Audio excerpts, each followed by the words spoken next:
అందరికీ జై హింద్. మరొకసారి యుఎస్ ప్రెసిడెంట్ డొనాల్డ్ ట్రంప్ మన భారతదేశం మీద ఒక ఆరోపణ చేశాడు. ఈ ఆరోపణ ఏంటంటే మన ఇండియన్ ఎకానమీని ఒక డెడ్ ఎకానమీ అని భావిస్తున్నాడు. తను చేసిన ట్విట్టర్లో ఒక పోస్ట్లో I don't care what India does with Russia, they can take their dead economies down together far all I care. మనందరికీ గుర్తు ఆపరేషన్ సింధూర్ జరిగినప్పుడు కూడా ఇలాగే లూజ్ లాంగ్వేజ్ వాడుతూ మన దేశం చేసిన ఆపరేషన్ మీద కూడా మాట్లాడాడు. ఇప్పుడు మనం చేస్తున్న ట్రేడ్ వాణిజ్యం గురించి తప్పుగా మాట్లాడుతున్నాడు. మన ఎకానమీని ఒక డెడ్ ఎకానమీ అని మాట్లాడుతున్నాడు. సో ఈ వీడియోలో నేను అమెరికన్ ఎకానమీకి సంబంధించిన కొన్ని అంశాలు చెప్తాను. అసలు అమెరికన్ ఎకానమీ కండిషన్ 1945 నుంచి ఇప్పటి వరకు చాలా వర్స్ట్ కండిషన్లో ఉంది. ఆ అంశాలు ఏంటో ఒక్కొక్క అంశం చెప్తాను. అదే కాకుండా ఇండియన్ ఎకానమీ సాధిస్తున్న టార్గెట్స్ అండ్ అమెరికన్ ఎకానమీ సాధించిన టార్గెట్స్ గురించి కూడా మాట్లాడతాను. మరెన్నో విషయాలు దీనికి సంబంధించి వివరంగా చెప్తాను, జాగ్రత్తగా వినండి.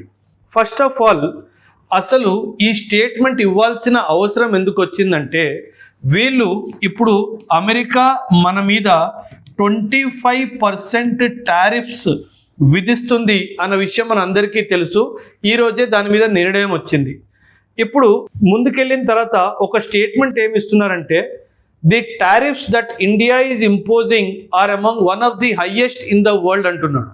మనము అమెరికా నుంచి వచ్చిన అగ్రికల్చరల్ ప్రోడక్ట్స్ మీద దాదాపు 39% టారిఫ్ విధిస్తాము. అండ్ నాన్ అగ్రికల్చరల్ ప్రోడక్ట్స్ అంటే అగ్రికల్చర్ కాని ప్రోడక్ట్స్ అయితే వాటి మీద 13.5% టారిఫ్ విధిస్తాము. ఓన్లీ అగ్రికల్చరల్ ప్రోడక్ట్స్ మీద 39% టారిఫ్ విధిస్తాము. ఇది కూడా మనం ఎందుకు చేస్తామంటే, అమెరికాలో వాళ్ళు ఫార్మర్స్ని వీళ్ళు చాలా సబ్సిడీస్ ఇస్తారు. సో ఈ సబ్సిడీస్ ఇవ్వడం వల్ల వాళ్ళు తయారు చేసే అగ్రికల్చరల్ ప్రోడక్ట్స్ ధరలు బాగా తగ్గిపోతాయి. ఇది మనము టారిఫ్ అప్లై చేయకపోతే ఆ చవకన తయారు చేసిన ప్రోడక్ట్స్ మనకి అదే రేట్లో అమ్మితే మన ఫార్మర్స్ తయారు చేసిన ప్రోడక్ట్స్ని ఎవ్వరు కొనరు. అందుకే మన ఫార్మర్స్ తయారు చేసిన ప్రోడక్ట్స్ని ప్రొటెక్ట్ చేయడానికి ఈ 39% టారిఫ్ అనేది మనం అగ్రికల్చరల్ ప్రోడక్ట్స్ మీద వేస్తాము. There is a report which says that American economy total debt $36 trillion అంట.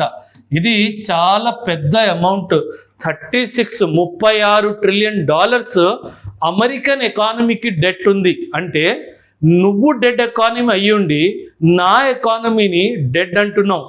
మీకు అందరికీ తెలిసిన విషయము, ఈ $36 ట్రిలియన్ అమెరికన్ జీడిపితో పోల్చుకుంటే 120% ఆఫ్ ద జీడిపి. అంటే వీళ్ళ జీడిపి దాదాపు 22 నుంచి 24 ట్రిలియన్ దాకా ఉంటుంది.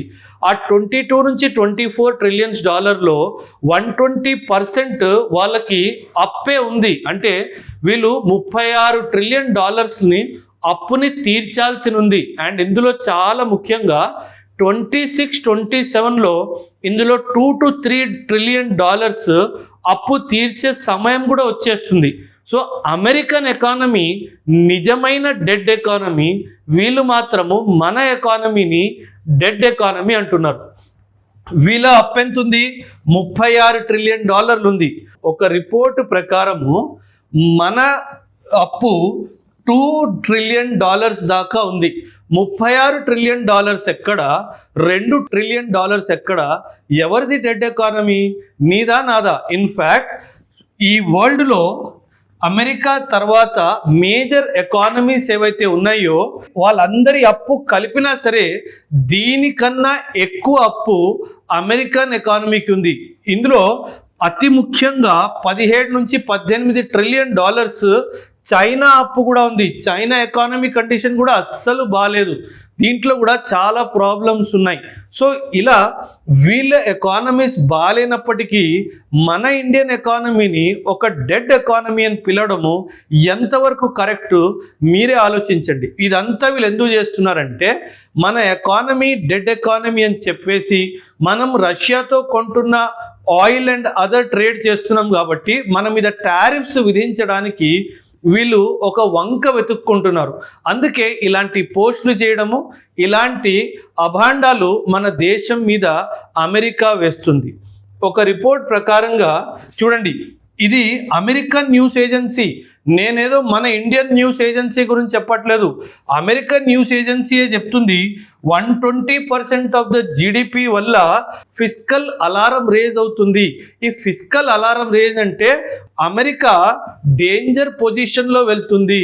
డేంజర్ అంటే నువ్వే కదా డెడ్ ఎకానమీ, నా ఎకానమీని డెడ్ అంటావేంటి? 120% of the GDP of America, నా డెట్ని నేను నా జీడిపితో పోల్చుకుంటే it is less than 80% of my GDP. అంటే నేను సంవత్సరానికి చేస్తున్న ఉత్పాదనలో లెస్ దాన్ 80% నా జీడిపిలో నా అప్పు ఉంది, $2 ట్రిలియన్. నీది మాత్రం 120% ఉంది. సో ఇక్కడ ఎక్కువ భయపడాల్సింది, ఎక్కువ ఆలోచించాల్సింది, ఎక్కువ జాగ్రత్త పడాల్సింది అమెరికన్ ఎకానమీ, ఇండియన్ ఎకానమీ కాదు. ఇంకో విషయం, ఇప్పుడు అమెరికాలో టాక్సేషన్ ఏదైతే ఉందో అది రిగ్రెసివ్ టాక్సేషన్.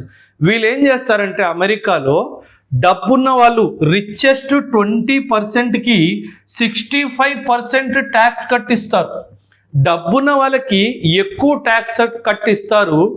డబ్బులు తక్కువ ఉన్న వాళ్ళకి పూరెస్ట్ 20%కి ఓన్లీ 3% ట్యాక్స్ కట్టు మాత్రమే ఇస్తారు. అమెరికాలో ఒక పాలసీ ఉంది, దాన్ని ట్రికల్ డౌన్ పాలసీ అంటారు. వీళ్ళేమంటారంటే డబ్బున్న వాళ్ళకి నేను ఎక్కువ ట్యాక్స్లో మినహాయింపు ఇస్తే వాళ్ళు ఆ డబ్బుని మళ్ళీ ఇన్వెస్ట్ చేస్తారు, దానివల్ల ఎకనామిక్ గ్రోత్ జరుగుతుంది, దానివల్ల ఉద్యోగాలు వస్తాయని చెప్పి. ఇది యాక్చువల్లీ ఒక చెత్త లాజిక్. ఎందుకంటే వరల్డ్ ఎకానమీస్ ఈ లాజిక్స్ని నమ్మరు.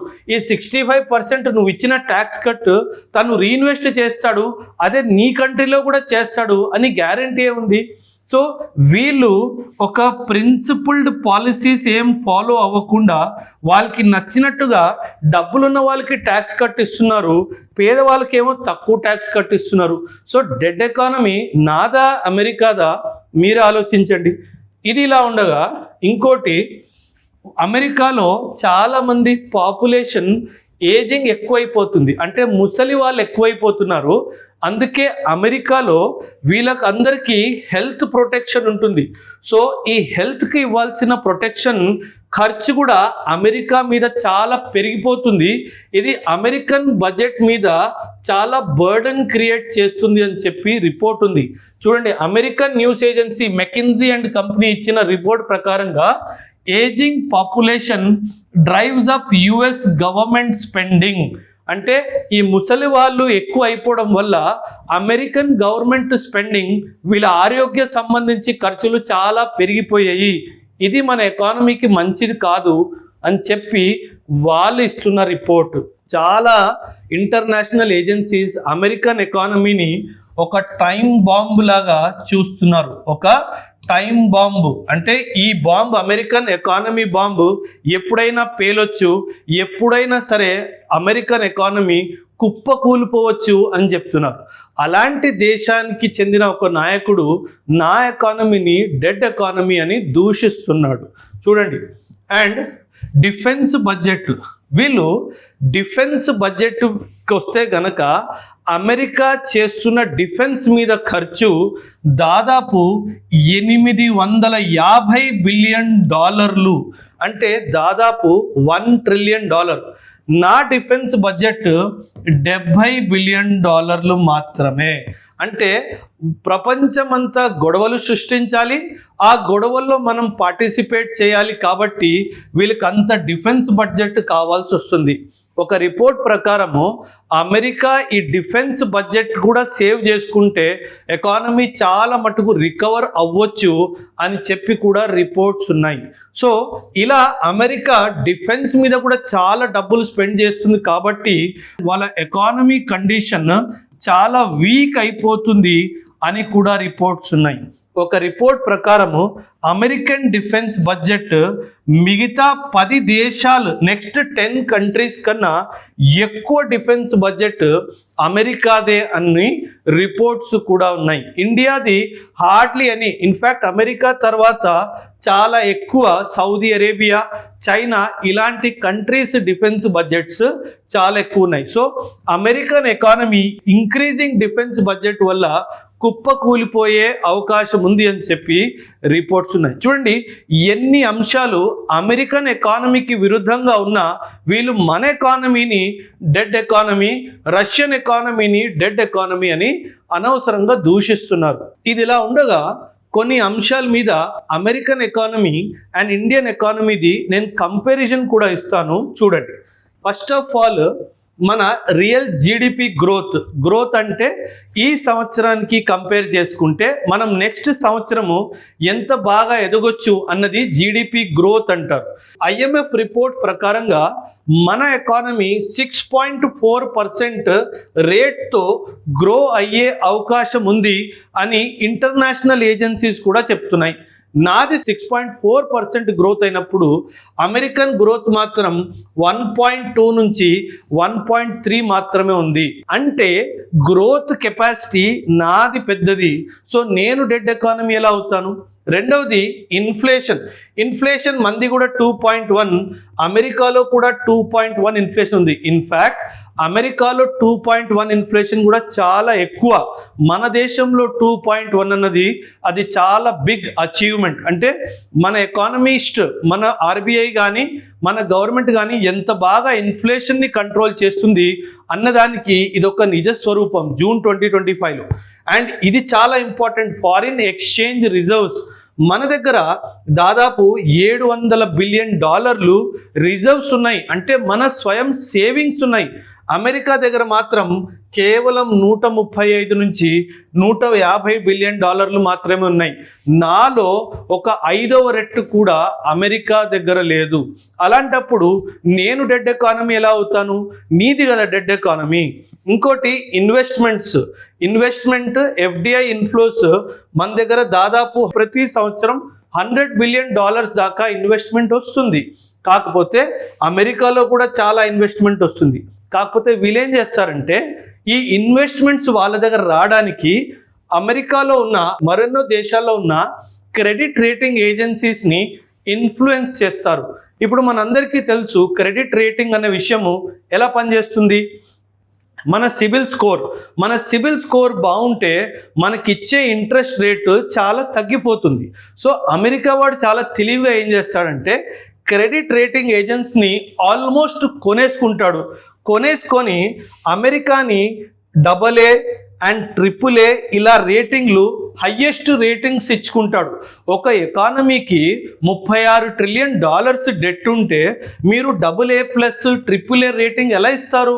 అదే ఇండియాలో $2 ట్రిలియన్స్ డెట్ ఉంది, మీరు BBB and BBBA3 and BBB stable and minus అంటున్నారు.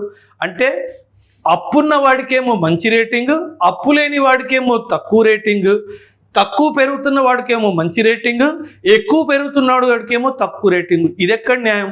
వీళ్ళు ఏం చేస్తారంటే ఈ క్రెడిట్ రేటింగ్ ఏజెన్సీస్ని కొనేసుకుంటారు, వాళ్ళని బెదిరించినందుకు వీళ్ళు మంచి రేటింగ్స్ ఇస్తారు. మంచి రేటింగ్స్ ఇచ్చినందువల్ల వీళ్ళకి ఫారిన్ డైరెక్ట్ ఇన్వెస్ట్మెంట్ బాగా వస్తుంది. వీళ్ళ దగ్గర పెరుగుదల అవకాశం ఉందని ఇన్వెస్ట్మెంట్ రావట్లేదు, వీరు బెదిరించి కొనేసుకొని ఇన్వెస్ట్మెంట్కి రేటింగ్ మంచిగా తెచ్చుకొని ఇన్వెస్ట్మెంట్స్ తెచ్చుకుంటున్నారు కాబట్టి వీళ్ళ దగ్గర ఇన్వెస్ట్మెంట్ వస్తుంది. సో ఈ అన్ని అంశాల్లో కూడా చూసుకుంటే గనక నాది నీకన్నా చాలా మంచి ఎకానమీ. నేను అమెరికన్ ఎకానమీ మనల్ని దూషించినప్పుడు వాళ్ళ ఎకానమీలో ఉన్న లోపాల్ని మీ అందరికీ తెలియచేయాలన్న విషయం మీద నేను ఈ వీడియో చేశాను. సో మీ అభిప్రాయాలు కూడా ఖచ్చితంగా కమెంట్స్లో తెలియజేయండి. థ్యాంక్ యూ అండ్ జై హింద్.